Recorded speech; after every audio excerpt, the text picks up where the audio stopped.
Seminole family. It is your boy, Capone County Noel, wishing you and yours a happy holidays, a Merry Christmas, and a Happy New Year.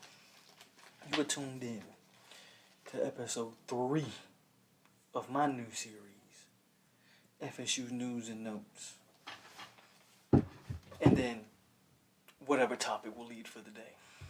So today, on December 28th, 2019, episode 3 of FSU's News and Notes, we will talk about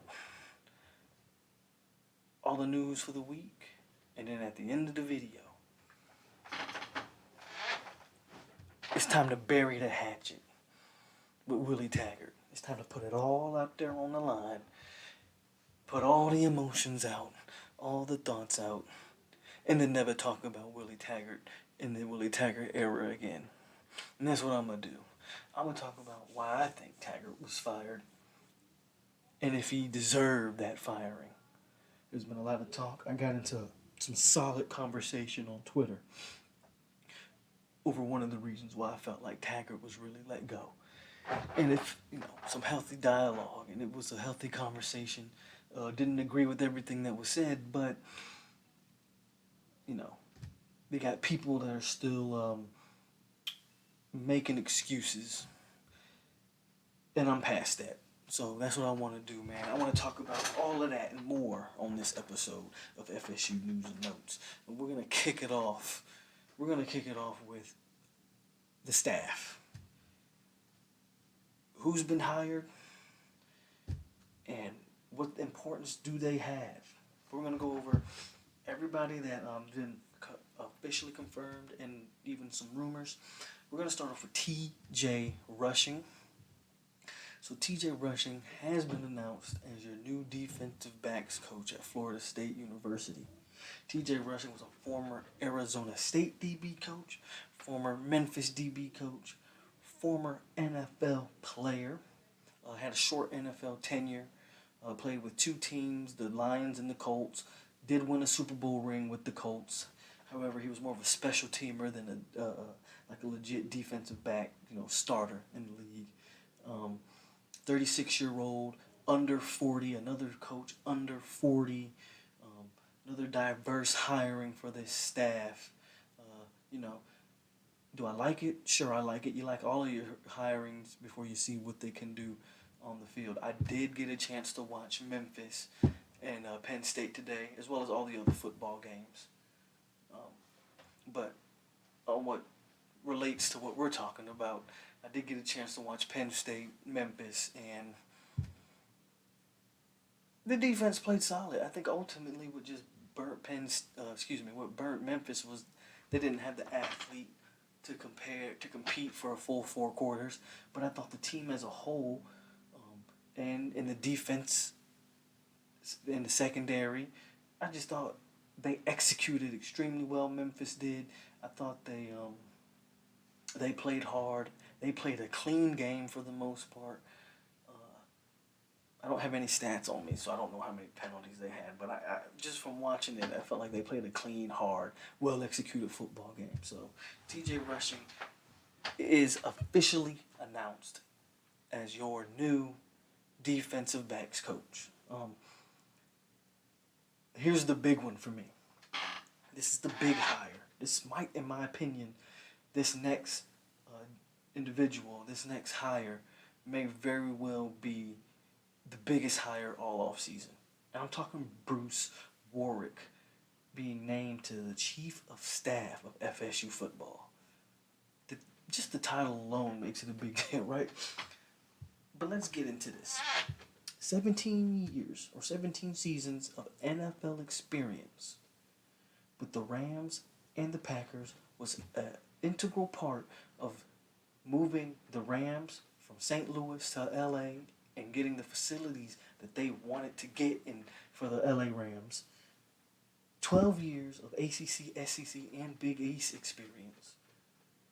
I think it's pretty safe to say you're getting a man who's had big jobs and knows how to run pro organizations, period. That's huge. a list of the things that he's probably going to be in charge of. Facility development. What's been the big knock on Florida State? Oh, excuse me, my computer just wanted to make noise on you. Let me fix that. Yeah, so what's been the big knock on Florida State? Well, I don't know. Facilities. They don't have the facilities. They don't have the football-only facility, raising the money for that. Well, this guy's probably going to spearhead that operation. Recruiting operations. We'll probably be in charge of setting up recruiting operations, setting up big recruiting events like your Saturday Night Lives and those type of things going forward.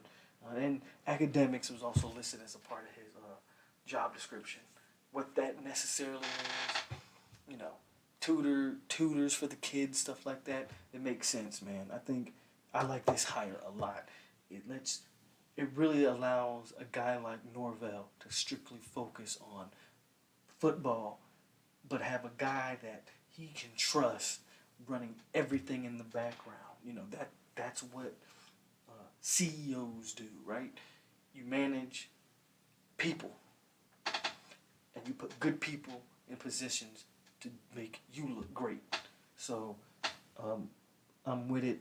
Bruce Warwick is your new chief of staff of FSU football.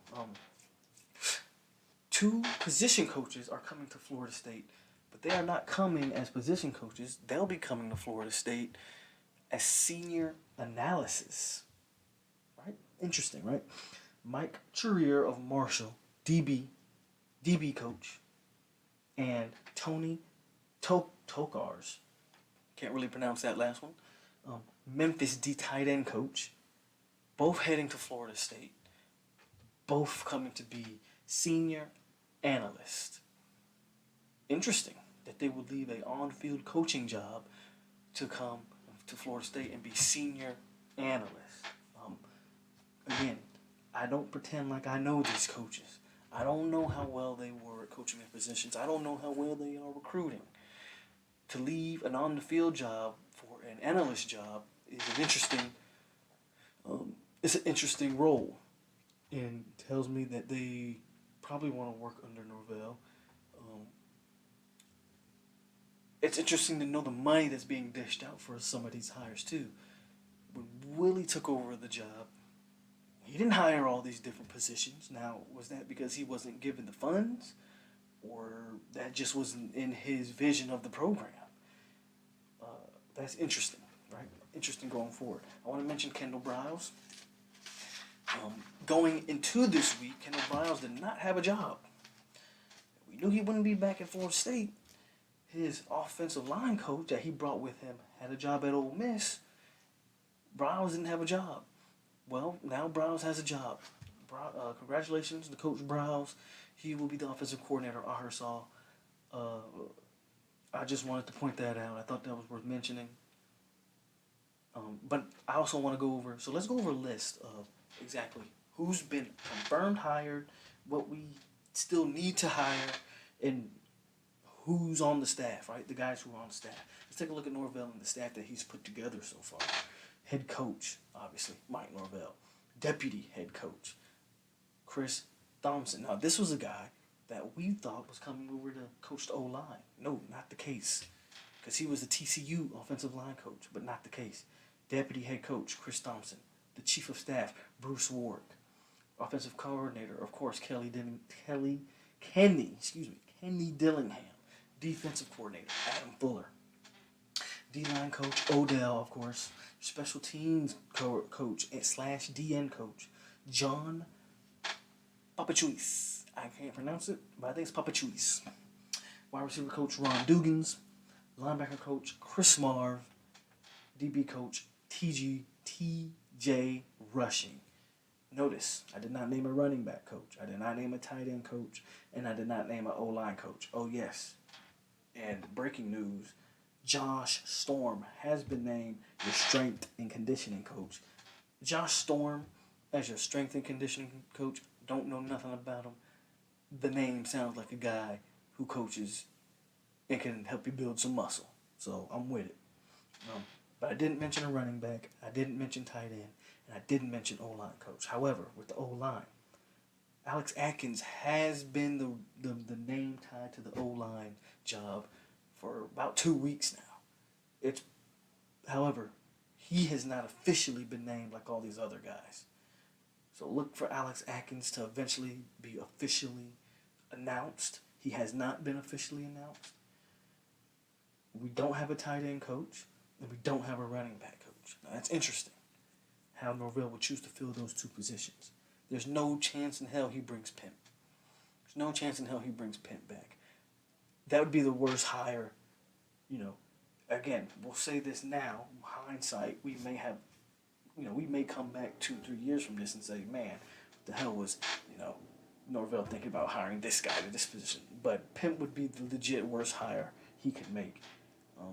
Have not been pleased with anything Coach Pimpleton has done since being here.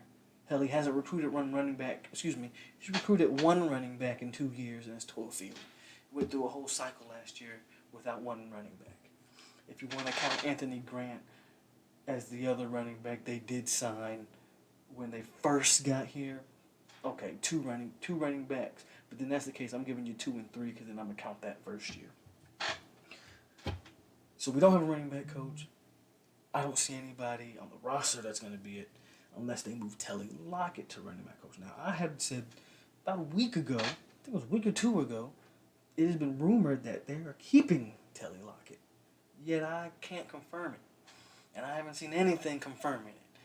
And I feel like if you were keeping him, you would have announced him, because he's already on the staff, you would simply announce him at whatever position you want to announce him.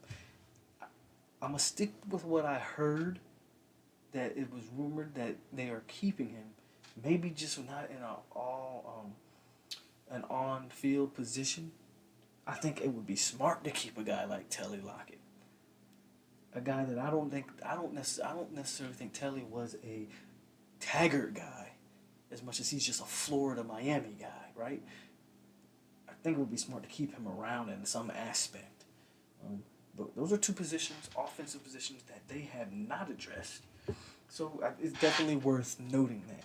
And I wanted to make sure I brought that to you guys' attention. Excuse me 1 second. Check my phone. So yeah, there's really all your staff notes. We're gonna transition to some recruiting / transfer notes. So not only has FSU been hot on hiring and filling out the staff, if today seemed like they were announcing a new staff member every hour, we also got 2 big transfers and a guy confirming his commitment to Florida State. I'm going to start off with that, and I'm going to start off with Malachi Wyman. He was interviewed this past week, basically confirming that he will sign with Florida State. Remember, on this, we like to play a little game called Deal or No Deal, right? And I said it was no deal until I heard differently. Malachi Wyman has confirmed signing to Florida State. He will be signing. Basically saying kind of what I said when I said why he didn't sign. Dude's doing a lot. He's playing basketball. He's got a lot on his plate, so he didn't sign. I got it. Malachi Wyman was interviewed and did confirm his commitment to Florida State.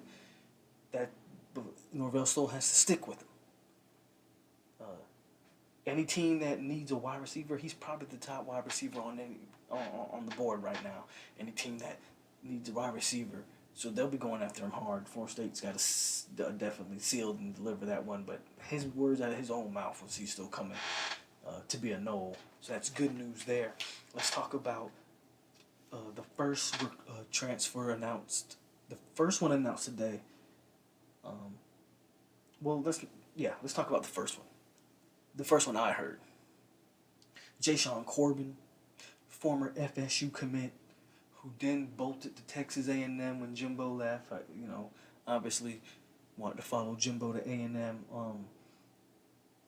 If you follow FSU, follow any part of their recruiting, you already know who Jashawn is. He was a 4-star coming out. He was a guy who showed flashes in his freshman year. He return a kick for a touchdown, like the first time he touched the ball as a freshman. So that's a kid with talent.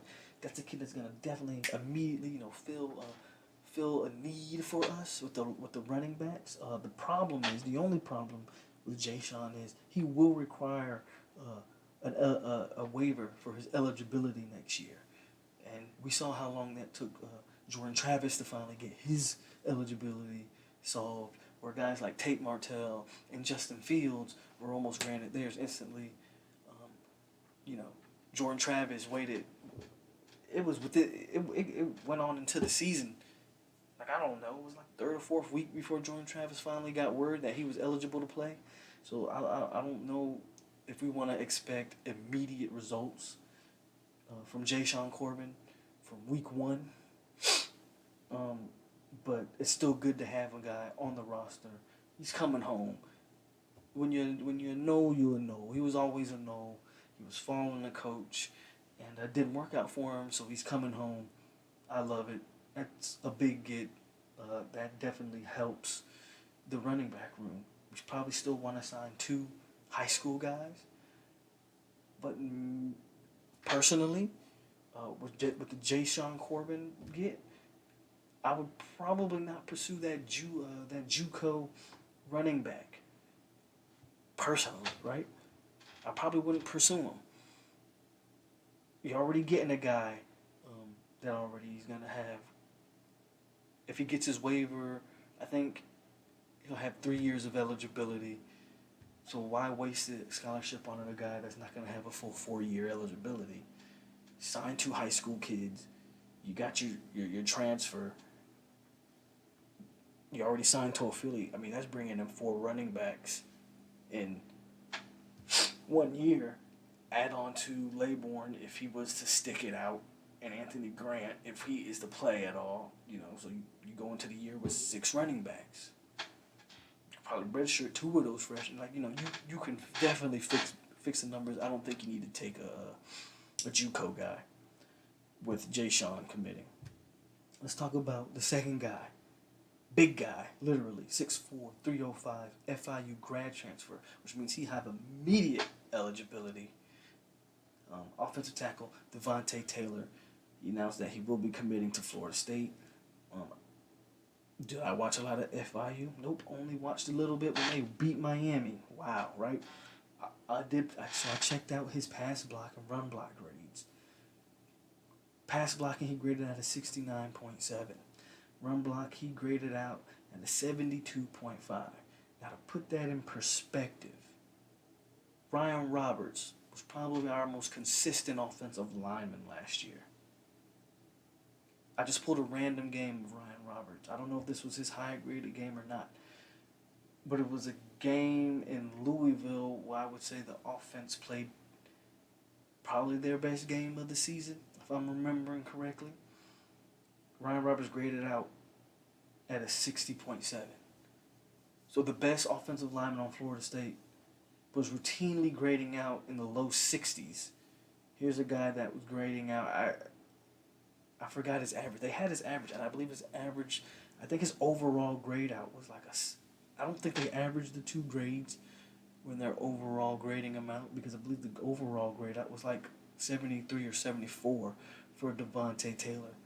He's he's instant day 1 starter next year, obviously. He played right tackle at FIU, probably goes in, fills right in for Ryan Roberts, and it's probably an upgrade. So, already getting relief there on the offensive line. Obviously, even with this, you still want to go probably get another. I know they want to add like 2 more grad transfers, which I can't necessarily blame them. Even though I liked Darius Washington as a true freshman, he still obviously needs to improve and probably was rushed in a situation that he didn't need to be in. But yeah, you probably still want to add like 2 transfers, but that's a good first get. Gotta admit, I gave Norvell an A after the early signing day. I said, man, the way you closed out on early signing day, you get an A. Now let's see what you do on National Signing Day. You got time to close on some guys. Well, hey, they're not wasting time, man. They're pulling guys. their hiring staff. Yeah, big, big, big gets. Big gets. I'm impressed with what Norvell and this staff has done thus far. But let's get to it, man. Let's get to it. Let's get to the meat and potatoes of let's get into the meat and potatoes of this video. What I was gonna do, because today's the 28th, tomorrow's 29th, Tuesday we play Arizona State. And what I was gonna do was drop a video on that. On how we matched up on Arizona State. I'm gonna save y'all that. Ain't gonna do that video. I'm gonna just tell you right now, I don't think we're going to win that game. I would be surprised if we win it. But it won't matter. That game, unlike Miami getting blanked by Louisiana Tech, that game for us won't matter win or lose. I'm sticking by that narrative. Florida State, I believe, will be a completely different squad next year after a full off season with Norvell. I'm not saying we're going to be gangbusters, but they're just going to look completely different, from the players to the staff to the quarter. I'm telling you, this game coming up isn't going to mean anything, in my opinion. Now, with that said, let's get to what I want to talk about. So yesterday night, I had a conversation on Twitter. I will keep those gentlemen's Twitter handles, anonymous. No need to put anybody on blast. I respect the conversation, and I respect the gentleman for having the conversation with me. But basically, what was talked about. As a matter of fact, I wanna quote the initial conversation, or not the whole conversation, but I do want to get out what was talked about correctly. So let me go to it, right? So the initial tweet that made me respond. Now, you got to understand, I see a lot of tweets like these and similar tweets, and I don't comment. One of the reasons why I don't comment is for whatever reason, a lot of y'all so-called grown men or women can't have intelligent conversation. You go into a conversation disagreeing with an individual, and all of a sudden it turns into something, it go left real quick, and you like, bruh, I don't know if you just trolling, because this is the era of the troll. So I don't know if you just trolling the troll. I don't know if you legit think you tough. I don't know if you like just a keyboard warrior. Why are we going down the route we're going? So I usually avoid it. But this is what was said. And I don't know why. I just felt the need to reply. This is what was said. Hashtag FSU's not far away as y'all think. Fine tackles, decent quarterback play, become confident defense and special teams, 8 wins. I agree. I will read what I said, because I agreed that. I was like, I've been saying that. I know it's an off topic, and something about that tweet just sparked me to say and kind of get this off my chest. So I'm gonna put this out there, and y'all already know how we do. Get in the comment sections and let's go at it. But I do not think Wille Taggart got fired off of wins and losses. Now, I'm not even gonna get into the political realm of money for ticket sales. I've heard all of that. I've read all of that, and I get it. I think Wille Taggart, if he had the same record, could still have a job now if this team looked competent. So what I said was, I don't think Wille Taggart got fired off just wins and losses. It's the way the team looked. The team looked so damn lost and incompetent. That got him fired. A good coach gets 8 wins. A good coach would have got 8 wins pretty easy, if you ask me. And when I said that, I was simply referring to the past season. You blew Boise. What are we now? We're 6-6. That's only 2 wins. Boise should have been a win. I don't know, Virginia probably should have been a win. You probably should have beat Wake Forest. That's just three. Oh, and by the way, that freaking Miami team that is god awful. We couldn't even compete in that game. So that's where I was coming from. And it went into, he replies, I think Willie was a competent coach, but the staff matters, and his staff let him down in some big ways. And this is where the conversation got me. And this is where this is where it honed in.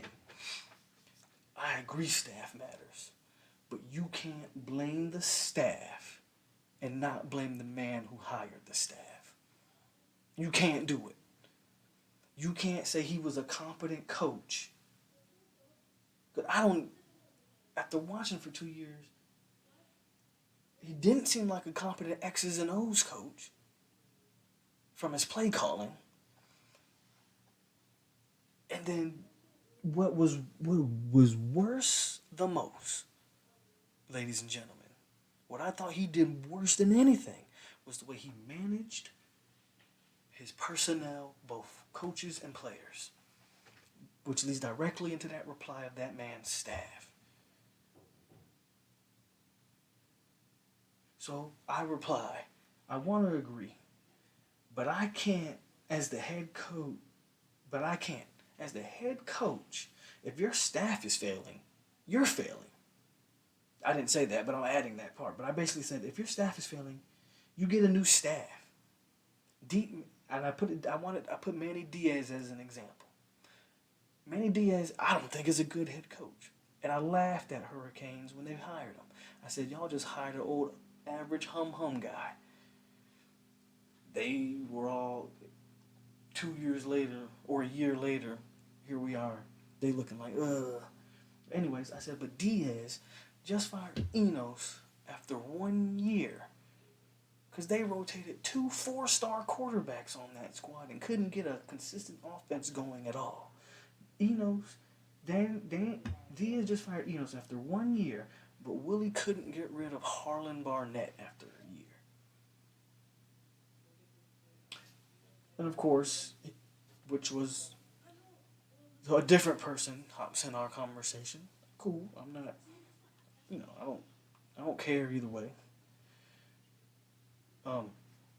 They mentioned, well, he did get rid of Fry, and he did get rid of Walt Bell after 1 year.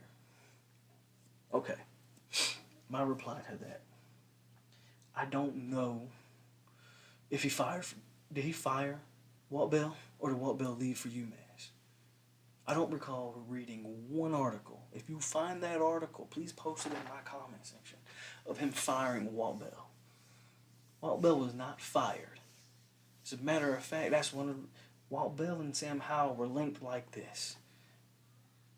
Once Walt Bell left for UMass, Sam Howell bolted. I don't recall hearing one whiff of information that Walt Bell was ever fired. He did fire Greg Fry. But he fired Greg Fry because he knew what he had coming. Ultimately, Briles was the prize. Briles brings Clemens with him. I'm gonna get rid of the guy I got. Was the offensive line better under Clemens? Yes. The firing was justified because you had improvement from 1 year to the next. But nobody was sitting there saying, damn, Greg Fry gotta go. Because I think we all understood what Rick Trickett did the year before with a similar group. Like, what was Greg Fry gonna do more than what Trickett was? Now, what I will not a Greg Fry for maybe is botching the Will Putnam recruiting fiasco, like not be able to get that kid after it was being reported that kid really wanted to come to Florida State, and having Clemson swoop in and snag Will Putnam, then yeah, I can get Fry for that. But firing Walt Bell, which, again, show me where that even happened. It didn't happen.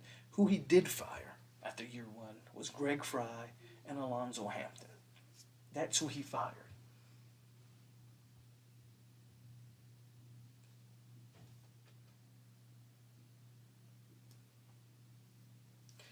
So, so somebody says he needed to make bigger moves, and in their opinion, a new linebacking coach should have never been put.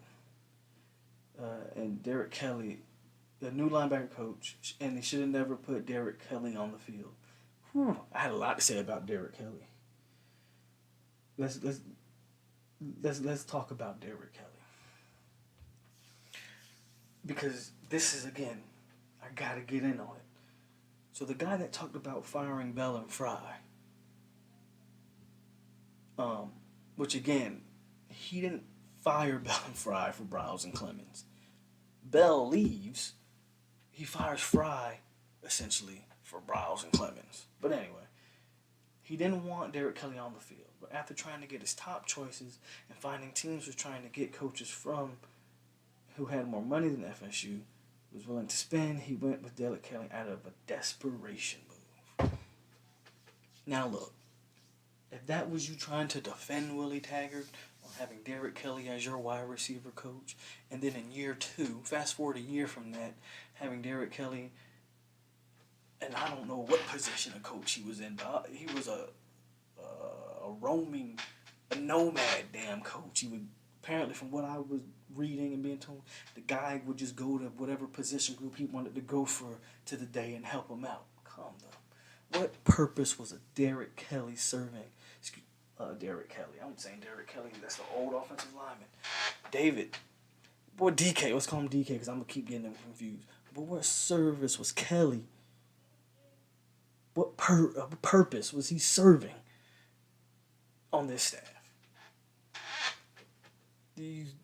One thing he is correct about is Willie did want him to be in the off-field role when he brought him in. But again, that doesn't justify what happened. You're not defending Wille Taggart when you put that out there. You make it look extremely bad. So let's go over what exactly happened. Matter of fact, let's just go over the hires Willie made. And in hindsight, we can all say what was bad and what was good. But I want to look at, in the moment, how I felt at those hires. And who he wanted and who he ended up getting. So for offensive coordinator, if you don't know, Wille Taggart wanted Loxley. That was his first choice for his offensive coordinator. At the time, Alabama's offensive coordinator, I believe, had just went to the NFL. Loxley was the wide receiver coach, and he was being moved to the OC at Alabama. This is a year before Loxley takes the Maryland job. Willie offered Loxley a lateral position for Bama to Florida State. Can't say don't blame him for not taking that.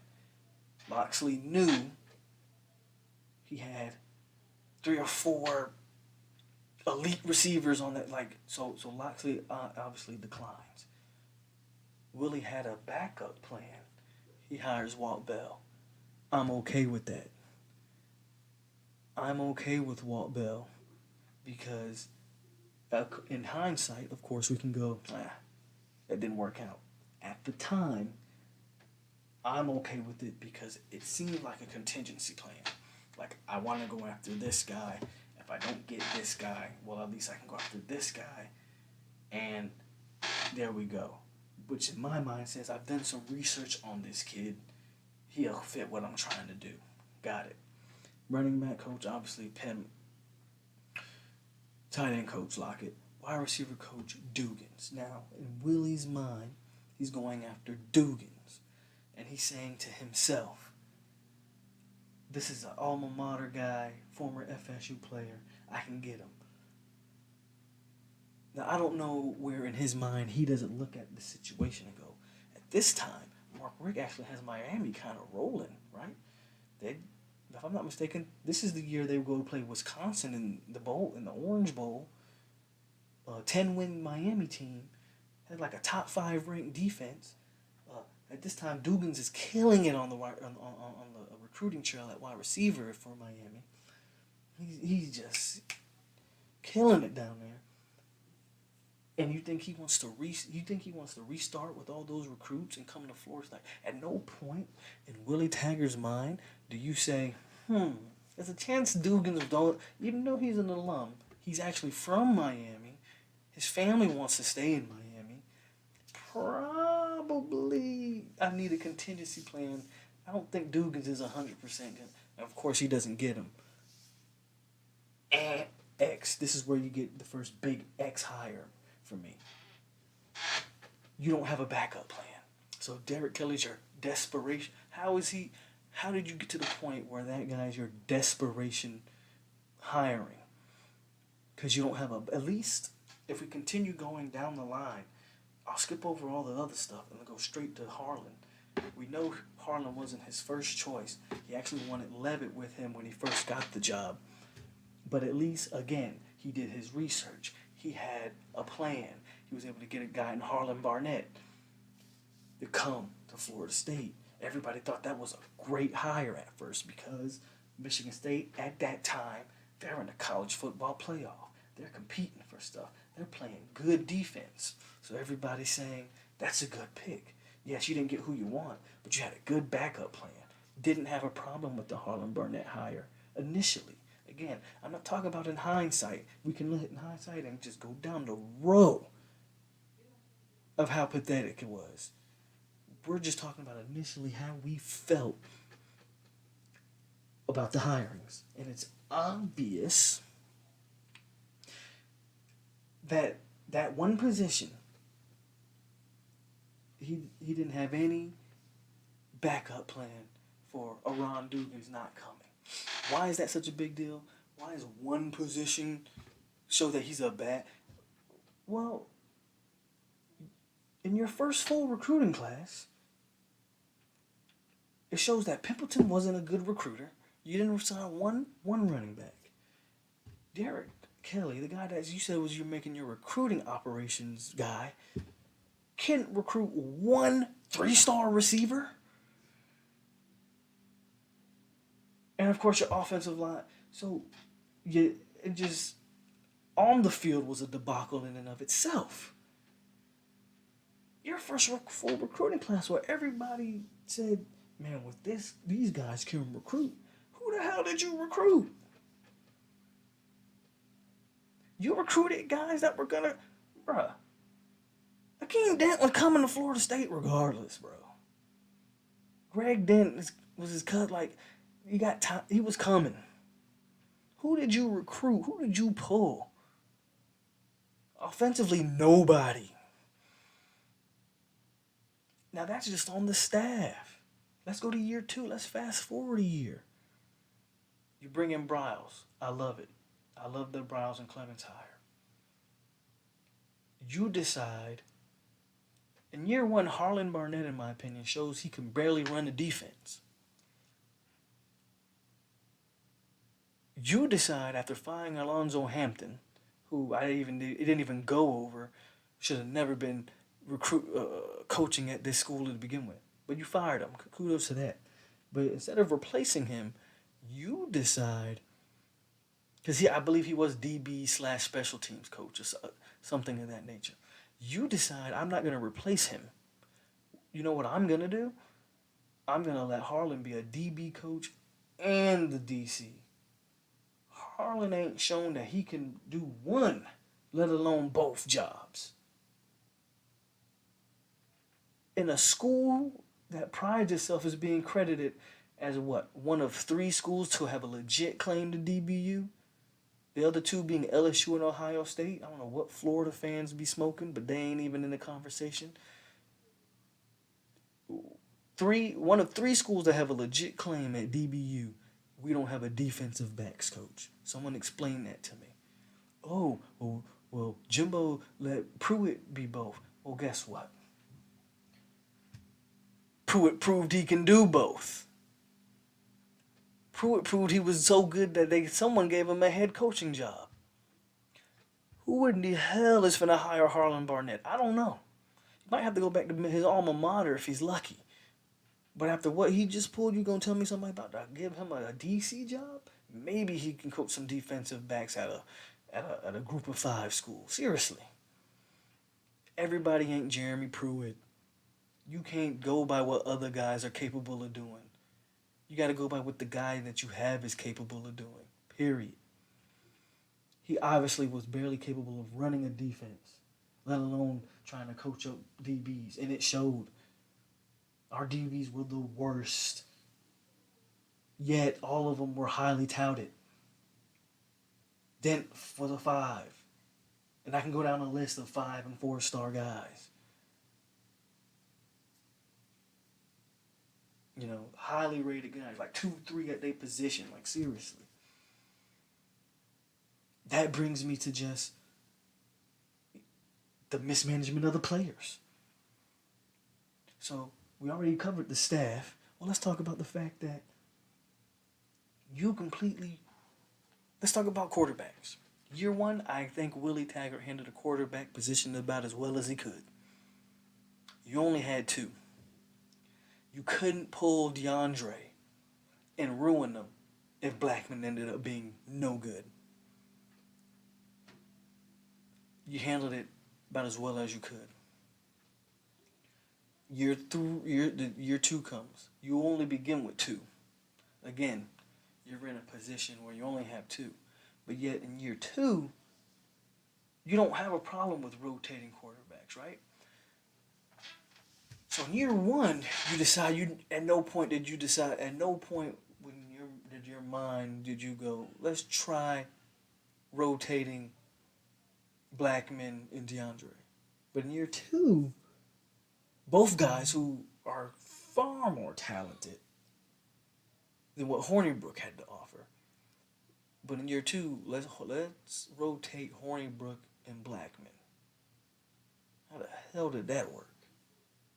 Oh, and by the time Jordan Travis does get eligible, we don't see him till you're fired. Come to find out, we still not sure how good he can throw, but the kid can run. And I think that might help with a offensive line that can't block, water coming out the sink. Like, come on, man. Completely mismanaged the quarterback positions. But let's go to running backs. Because we all knew we had Cam Akers. I say this, and I'll say this again. Game 1 of Virginia Tech was Wille Taggart's FSU tenure in a nutshell. Kalen Leaborn makes one of the most electric plays of that game, where he shakes pretty much the entire Virginia Tech defense. Kalen Leaborn never touches the ball again, only to get hurt later on in the season. We don't see him. Let's fast forward a year. We come in year 2. We think we're going to get a 2-headed monster. It would make a little sense. You don't want to burn Cam out. Nope. We run Cam to death. Okay, cool. Cam carried us to some wins. How I'm all grateful for Cam. It took the Syracuse game before they started running the Wildcat with Leaborn and Cam in the same backfield. Why? Just explain to me why. Remember, we're still talking about managing players here. We can go to wide receivers. Now, I've been on the record. I am not a fan of the way Warren Thompson handled his situation. But you can't tell me Keith Gavin deserved to be on the field over him. The guy that dropped every meaningful pass that ever came his way in the Florida State uniform. I'm just saying. Offensive line. Ooh, they shuffled that offensive line so much, they finally found a group that was working. Baselli in the middle, at center. Lucas, I think it was Scott at the other guard. The freshman at left tackle. Roberts at the right tackle. Anyway, they had found a cohesive unit that actually had started playing well. I even came on one of my videos saying how FSU didn't give up a sack. I think it was the game right before Miami. I think it was the Louisville game. FSU didn't give a sack up. Don't quote me on it because I can't. This is coming off the top of the dome. But FSU don't give a sack up. The next game, They revert back to baby on. They completely shuffled the O-line again. FSU gives up, what, 10 sacks, 8 sacks to Miami? Come on, man. D-Jack played all year. Jaleel McCray did get burned. We didn't see any other of those young linebackers. I don't care if you think they're not ready. The guys you got ain't getting it done. That pretty much leads me to the whole point of this conversation. Wille Taggart, if you were going to lose, why not lose with your guys? That's all I'm saying. That's what it boils down to. You don't tell me, oh, well, the young guys ain't ready. Motherfucker, you're losing games anyway. You might as well try to see if some new life and new blood and new energy can get some stuff done. Maybe you find a spark. Maybe you find a sleeper in the rough. Maybe you should move Lars Woodbay to safety instead of having playing linebacker. Like, why are we still having to Caleb? So, ultimately, Taggart got fired, in my opinion. There's a lot of stuff to dissect. But for me, he was piss poor at player and personnel management. Period. I didn't even mention, again, the Virginia Tech game is Wille Taggart's career in a nutshell. We go down the field, DeAndre passes to Nooney. Nooney gets rolled up into the end zone. They don't challenge it for whatever reason, and I don't want to hear, oh, the offensive coordinator, Walt Bell, failed me. There's a head football coach on the field that overrides every other person's personnel, like every other person's decision. You're so worried about going fast, false start, false out. We don't. Again, that Virginia Tech game is a microcosm of what everything Florida State that was wrong with that program under Wille Taggart. Unorganized, unaware, bad player usage, bad coach usage. And ultimately, that's what got Wille Taggart fired, in my opinion. Had the team lost some tough games, yet had showed some growth, played consistent, played discipline, I think Willie's might still have a job. If you go out there and lose to Miami, I don't know, 17-14 in a tough game, in a competitive game, he probably gets an extra week at least. Probably finishes this season, seriously. But it is what it is. I know we can all talk about, a lot of the excuses being named for Willie was the budget. Now, it is legit that the budget got cut after Taggart was hired. That's, a fair criticism. So I don't know if he could have fired Harlan Barnett. Maybe he felt like, what's the benefit of hiring a guy? But you ended up bringing Jim Leavitt over anyway in year 2. You could have fired Barnett right there and just promoted Jim Leavitt. Like, there's things that could have been done. I'm sorry. But that is me burying the hatchet on Wille Taggart. That is me getting it off my chest. I will not talk about Taggart anymore. You have my word. But I gotta get it out there. Listen, I'm one of the ones that wanted him to work, people. I wanted him to be good. I wanted him to be great. I initially thought it was wrong when he got fired. Yet the more I watched this team after he left, the more I watched our opponents, the more I watched a team like Miami be absolutely garbage. I just sat back and said, man, FSU made the right decision. They made the right decision when they fired him.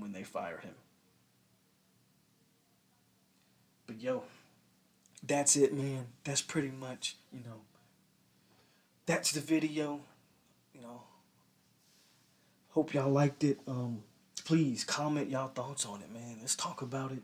Y'all know how I do. Comment, like, subscribe, share it, get in there, let's spit some dialogue, let's have some back and forth, let's debate it. You spent this last, few minutes with me going. Well, we're running on almost an hour. Whew. Hour. We've been going on almost an hour. If you're spending it with me, man, I appreciate it. You've been spending it with the Polk County No. I got Peter Warwick over here. There. Got Peter Warwick up on the wall. Salute the flag behind me, man. It's Florida State. We got the bowl game coming up, man. I appreciate you for tuning in. Again, happy holidays. Comment, subscribe, like it, share it. Hey, it's Polk County No signing out. Go Noles.